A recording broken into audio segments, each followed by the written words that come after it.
to this course on RHCSA exam preparation.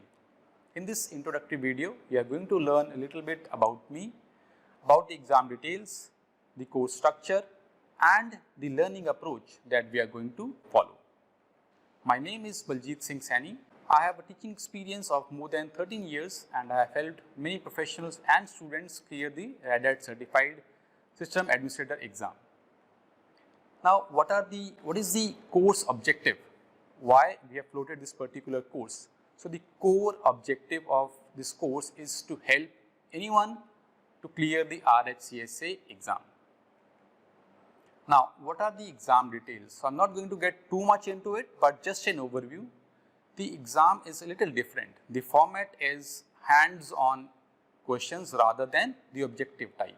So, they will give you a scenario and you need to come up with the exact answer. It is either 0 or 1. So, you have to finish up your answer precisely depending upon what the question was asked. Now, what is the duration of the exam? The exam is of 3 hours. So, you will be easily able to cover up all the question in these 3 hours.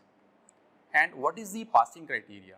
So, the exam is of 300 marks and you need to score 210, which means that you need to get 70% of your answers correct in order to clear this particular exam.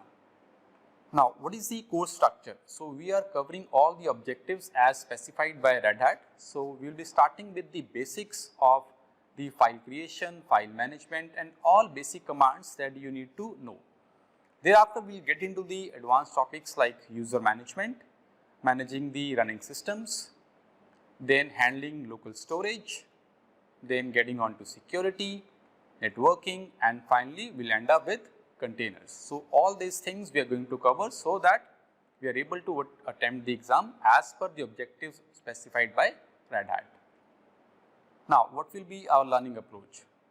So, we are not only providing you with the video lectures, but also we are going to give you a lot of practice problems. The practice problems are mapped with the exam. So, whatever kind of questions they give you in the exams, we are trying to frame the similar kind of practice problems so that you are well prepared for the exam.